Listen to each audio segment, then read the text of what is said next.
Hello and welcome to the Two Naive Musicians podcast, the podcast where we get inside your minds. Roll music.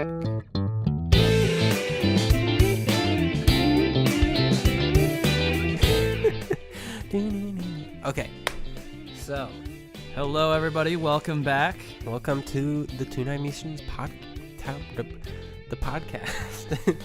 So This is going to be a rough 20, 30 minutes. So I wanted to do a quick apology first, just to start this out for anybody watching this on YouTube, or if you've gone to YouTube or whatever. So I recently found out that with the DSLR camera, I cannot record for more than 30 minutes at a time.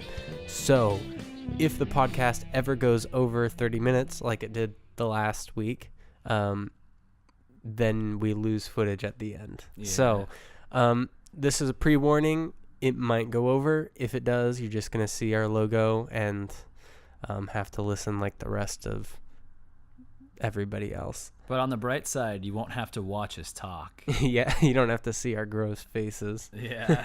Our unkept, unshaved faces. Yeah, I need to shave. Yeah. Okay. But anyway, so let's get right into it. Yeah. Top 3 of the week. All right. You want me to go first? You want to go first? I can go. All right. Okay. So my first listen of the week, I would have to say it's this album. I don't know how new it is. I think it's relatively new, like within the last month or so. But it's called Humanoid by Bernhoft and the Fashion Bruises. And it's kind of a cool name. Yeah, it's a really cool name. Fashion Bruises? Yeah. That sounds really edgy. It's super edgy. Bernhoft and the Fashion Bruises. Sorry. No. I was waiting for you to. To add a punchline? I was just waiting. I don't know. Oh, yeah. What you're gonna follow it up with? I wasn't sure. I wasn't. Okay. That was it. No, but yeah, the album Humanoid, it's really good. I actually first heard about these guys. They did a song called Buried Gold with this girl named Rayleigh Nicole, who I found years ago, and she's an incredible singer-songwriter too, but she's not top 3 this week just because I have other things that I haven't been listening to that. But anyway, so I heard the song, I put the artist on my Spotify, and then I was notified about this album. And what's the vibe on it? Oh, it's like if you listen to Lawrence. Oh, okay. It's kind of that vibe. It's a little bit more like funk rock than that, but it's in that same kind of like pool of music. No, I get it. I get what Yeah. you're saying. I guess so. My second one is gonna be the album "Tell Me You Love Me" by Demi Lovato, Queen D. Woo! She's incredible, and that album is just fire straight through. Yeah, and it's super cool because I actually saw a thing on the internet, or I saw, I guess her mom posted that they have her in rehab right now, and she's now 6 months sober from when she relapsed, and that whole fiasco. And so that's really awesome for her, and I'm really happy she didn't die. Like, yeah. Oh yeah. And just like little things, like especially with the whole thing when she had her overdose, and a lot of people were just giving her a bunch of crap for it. Yeah. But then like Mac Miller did the exact same thing, but he passed away, and then everybody's super respectful. It's like the difference is she didn't die, so she lived to be a meme. Yeah. It's kind of brutal. It's very brutal, and like drug addiction, any addiction it's not something to just joke about. Well, I mean, it's like you can make jokes, but it's like when it's like it's something like that, like they almost died. You don't just start making jokes and memes about it right away. It's the saucy meme culture, man. Mm-hmm. Saucy meme culture. Yeah, but Demi Lovato, if you're ever listening to this podcast and you happen to pull this one up, we're here for you. We love you. We're super happy that you're sober again, and we support you. And if you ever need a bass player, then you can Demi's not listening to our podcast, right? You can DM me on Instagram, and Demi's not listening to our podcast. My parents probably barely listen to this podcast. Probably. Watches, then I get like a DM like, oh my gosh, Bret, she was listening. She wasn't, Ryan. She wasn't. Please hit me up, Demi. Ryan, Okay. stop. You're married. I want to be your bass player. I'm not trying to hook It up with sounded her. like it. That's what it sounded like. Ryan, what's your next choice? My next before choice I tell is your this- wife. My next choice is this album called Flying by Cody Fry. I found this guy on a YouTube video, actually. He did I don't remember the name of the song. Why don't I remember it? It's a really great video. I'll put a link in the description, and it'll be in the no, it's not. The song isn't called Flying. Oh. It's that one that I showed you. The Oh, yeah. But I'll put a link to it in the YouTube description, because I actually also learned that I can't put all these links in the Spotify descriptions and stuff because there's not enough space. But all of the links you can find in our YouTube description. So yeah, his stuff it's just really cool. Like, kind of funky too. yeah, it's Kinda, super funky. It's really vibey. And then who's that? You said the guitarist in that was from Wolfpack. Wolfpack. Yeah, it was Corey Wong. Yeah. Yeah, it was super good. You guys need to check it out. Okay, so that's my top 3. Go, Bret. All right. So my top 3, I kind of went for a little bit more, a lot of kind of technical bands. So my first one is Polyphia, New Levels, New Devils. Noise. It's their latest album. It's kind of like they've kind of been going on the road of being a little more kind of hip hop, rap, kind of EDM kind of thing going on with electronic drums and all that. And it took a little bit of a listening curve for me to like really get into it. But and honestly, for this new album, the first time I listened to it, I wasn't like super crazy on it because I really loved Muse, and like Renaissance was my jam. Yeah. And Those are super good. yeah. Oh, they're so good. They kind of moved away from a really distorted, leady, like solo-y, shreddy kind of thing. And it's a lot more of like a subtle kind of overdriven clean tone for most of the songs. And then they have a lot of guest features like Ichika Mo. They have Yvette Young, who's from Covet, by the way, if anyone wants to listen to like a really great instrumental math rock band. Covet's amazing. They have Jason Richardson. He is a god. Mateus Asado. Yeah. They even have a So song good. with vocals, which is, as far as I know, the only time Polyphia has ever had vocals, and that track's really great too. Mm-hmm. But it's a really cool mix. There's a lot of really catchy like licks and runs or riffs in there. They do have a pretty, I mean, they're Polyphia, so they really do have, great guitar technicality and drums and everything are just really well written. And overall, it kind of produces a really unique instrumental like band, like music experience. Like I can't really compare it to a lot of instrumental bands that I know of right now. It's just a really cool blend. Mm-hmm. But yeah, New Levels, New Devils, Polyphia. And then my next one is also, they don't have vocals. It's just a guy as far as I know, but it's Metropole 2 by Anomaly. It's like this, what do they call that genre? It's like,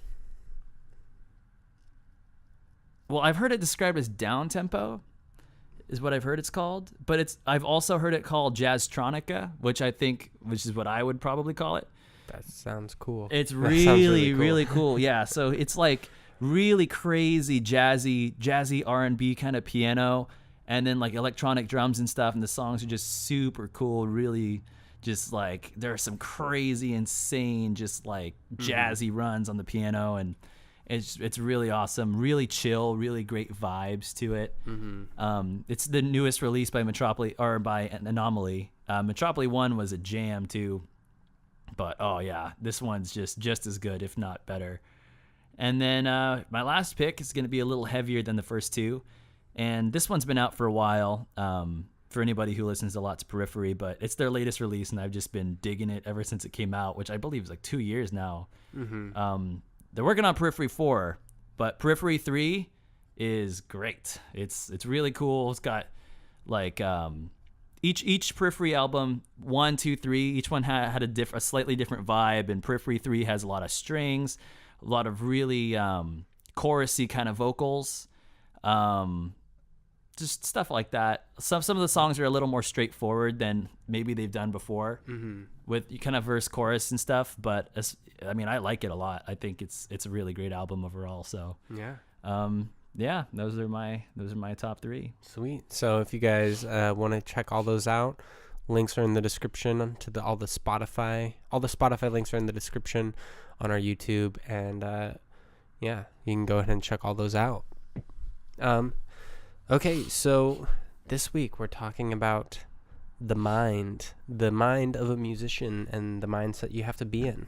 Yeah, this one, this isn't going to be the first time we talk about this. In fact, this is just the first part of this, because your mindset and positivity and just, self-image, overcoming doubt, self-efficacy, all those kinds of things I mean, we talk about everything being extremely important, but yeah, and there's a lot of points on here that I don't know if we're going to be able to get to in the whole in this podcast.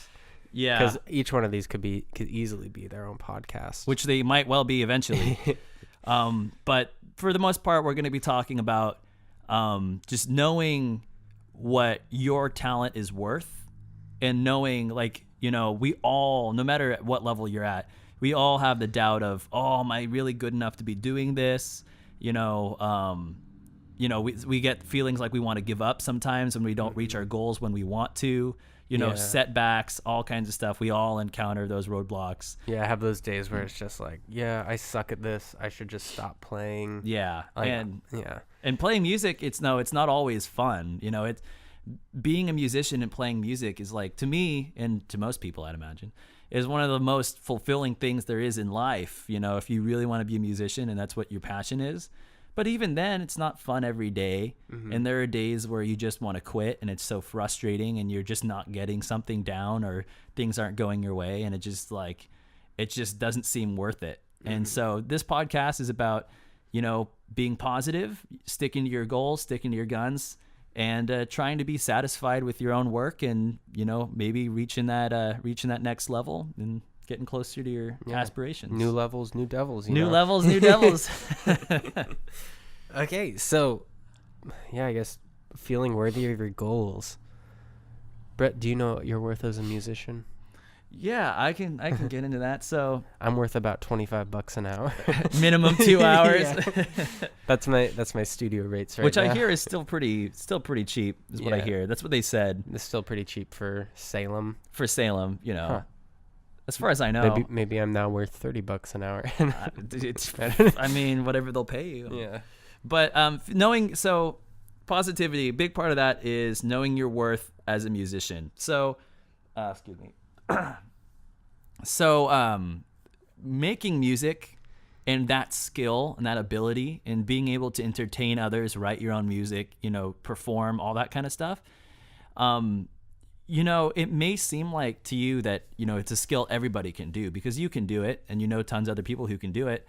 But in the grand scheme of things, I mean, it's a relatively rare ability to have, to actually be able to perform and to do it. Yeah, and on top of that, like, the creativity that comes from every individual. Oh, yeah. Because it's like things that I can come up with, like, I can come up with things like in the snap of a finger that Bret would never come up with. And the same thing, Bret could come up with things that I would never even dream about. Yeah. And it's just, you have to recognize that, like, you have this unique ability.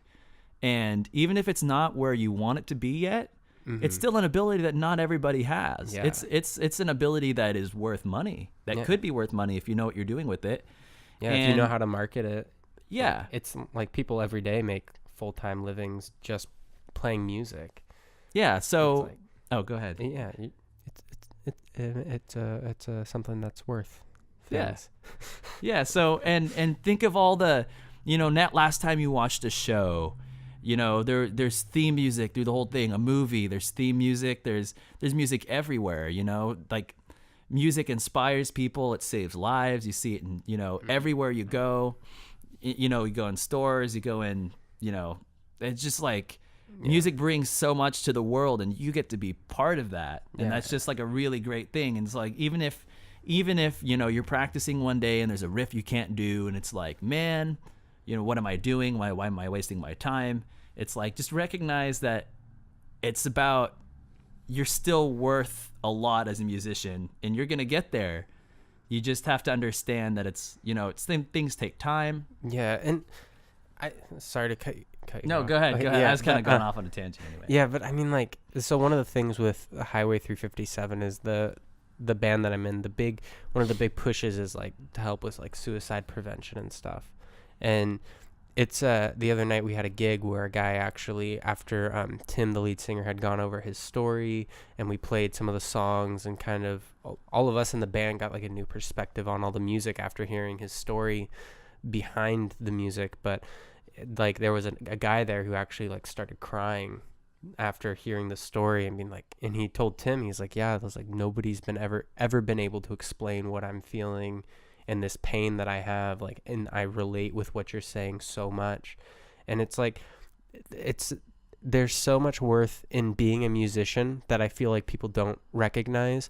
It's like being a musician, I would say, is as valuable as a doctor. Like doctors, surgeons, like being a musician is just as valuable to the world. Because you can connect to people on a whole new level. Yeah, and it's like people like there's so many occasions where people will come up to musicians and be like, your album literally saved my life. Like, especially when it comes to like suicide stuff. It's like people are like, I was going to kill myself and then I heard your song, and it reached me on a level that nothing has ever reached, where nothing else has ever reached me. Yeah. And it's like that's what you can do with your music. Your music is that powerful. And it's like, don't take the skill lightly. Don't let people tell you can't do anything with it and that it's not worth pursuing. Yeah. Like, yeah. And you get what you get out of it, what you put into it. And even if your goal isn't to, even if your goal isn't to get famous or, make a living doing it. Cause I mean, to be perfectly honest, most people don't. And there's nothing wrong with that necessarily. Mm-hmm. Even if you never reach that level, there's still so much satisfaction to be had out of music. Just knowing that you can create something like out of nothing, you can create music, and it's just this intangible, magical thing that you can do. Mm-hmm. And it's a really great thing, and you shouldn't take that ability lightly. Yeah. And I guess like along with healing other people with it, you can heal yourself. Like there's been a number of times that I've just played music for myself and like expressed what I was feeling that way, and been able, like, in ways that I couldn't express with words, I can just play it, and then I'm like, yeah, that's what it was. That's all I needed to let it out. Also, for anyone who, if this is your first podcast with us, this is what we like to call the Feely podcast. Usually we're not quite as feely, but this is the Feel cast. So grab your tissues and get ready for a bumpy ride. Whoa.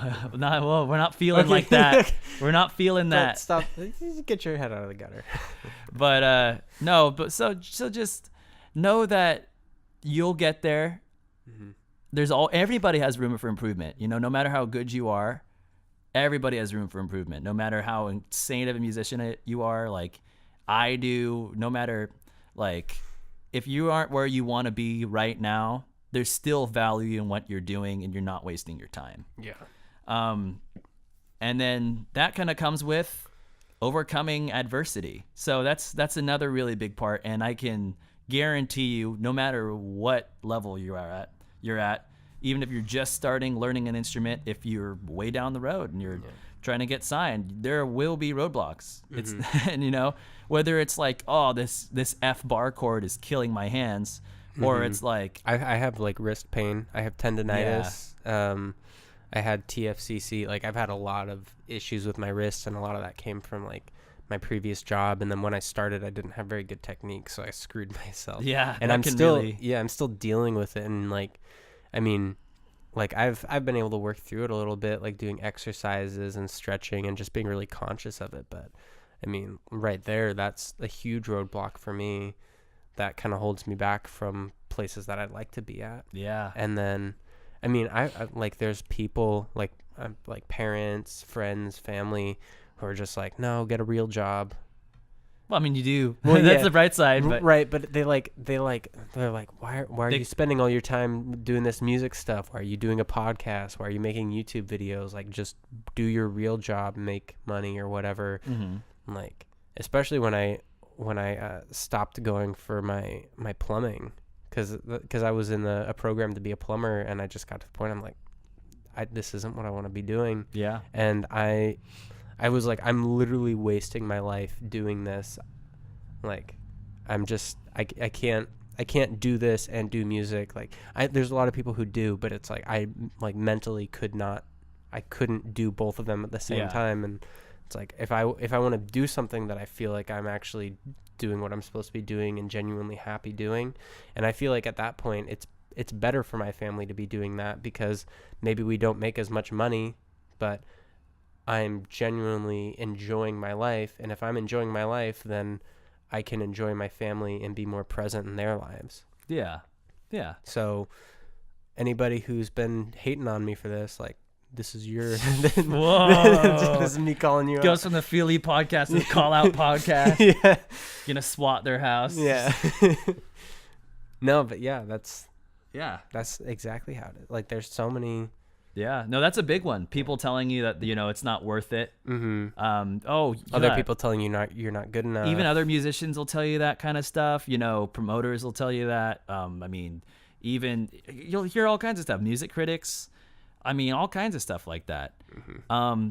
But you got to understand, everybody goes through it. Yeah. Everybody goes. So, like, for me, for example, like, I've been through a few bands, and one of the big ones that I've encountered is like interpersonal conflict. And I'm not saying like, like, usually it didn't have anything to do with me. Oh wow, Bret, nothing to do with you. Usually, Mr. sitting on your high. Usually, I don't know. But what I am saying is, it's like in a band, naturally, it's kind of got you have a weird dynamic. It's like you said one time, it's kind of like being in a relationship with like 3 people or 4 people. Yeah. It's so maintaining that is. It's a polyamorous relationship. Yeah. That's what a band is. And getting over like interpersonal conflict and stuff. Some of that stuff just seems insurmountable sometimes. That's the biggest roadblock. Sometimes I see in bands is like you'll see tons of bands break up over he said this and he was a jerk, so now I'm out of the band, or now he's out of the band. Now what do we do? Stuff like that. Just it just all comes down to knowing that it's gonna be okay, and you can work through anything. Yeah. Like, bands break up, reform. You'll find a new band. It will always resolve. Yeah, and especially with a band too, you gotta treat it like a business. Yeah, and because at the end of the day, at the end of the day, a band is a business, whether people recognize it as that or not. It's like that's the way that you make money with a band, is by treating it like a business. Yeah. But yeah, and yeah, just don't lose sight of your end goal, because like there's so many people who we see now and we're like, oh my gosh, they were just always meant for that. Like Jaco Pastorius. Yeah. He's if you guys don't know who he is, he's like this monster bass player that was yeah, he was. He died in a bar fight, but pretty metal way to go. Yeah, no, but that was really irreverent. But yeah, but he was just this random kid in Florida who wanted to be a bass player. And then he played like 2 gigs a night every night, every week. Mm-hmm. And that was his full-time job, and raised a family. And then he's like, if I want to like actually make a living and support my family with bass, is like, I got to do something with it that nobody else has ever done.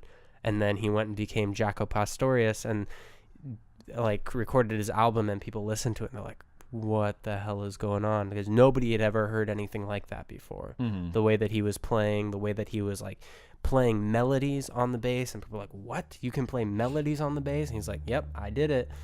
And so and then even Victor Wooten, like, I was reading his book, The Music Lesson, and he was talking about how he was like barely making it in Nashville. And then he went through his lessons with his mentor and kind of understood like what it actually means to play music, and then he was able to use those, and he started getting to where he wanted to be, audition and played gigs, and then he was doing better, more people liked his playing more, and then he was able to get farther along. So that's inspiration and almost enough for me. Sometimes it's like to know that Victor Wooten, mm-hmm. even him, he wasn't doing so hot at one point in his career. Yeah. And now he's like, the best bassist ever to a lot of people. Mm-hmm. Like it's not too late to do that. You can be struggling, and then who knows, you could hit your stride. And I mean, I know a lot of this sounds really cheesy, but I think I view it as very valuable, especially what I've learned just in a lot of time in music.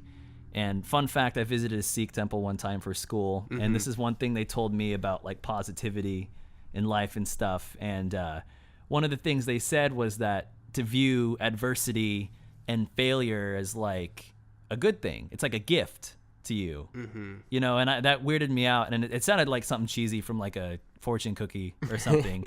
It's like adversity is a gift, something dumb like that. And I was just kind of like, okay, well, that just sounds like, something generic.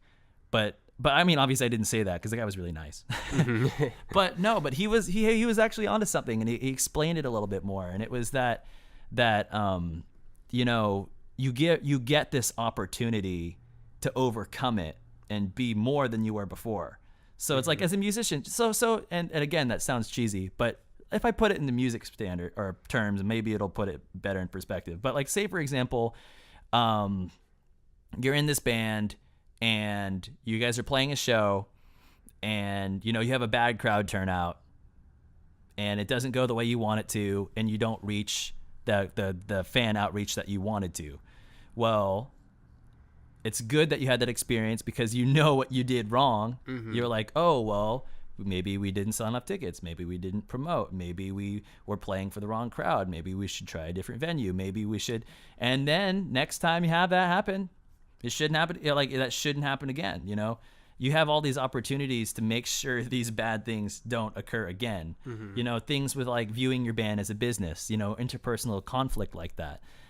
After having gone through it, oh, now I know what to look for. Like, oh, I don't want to get a band member who's like this. Exactly. Or, yeah, and you can see the red flags. Like, oh, I recognize that. And every misstep that you take is just another step pointing you into the right direction.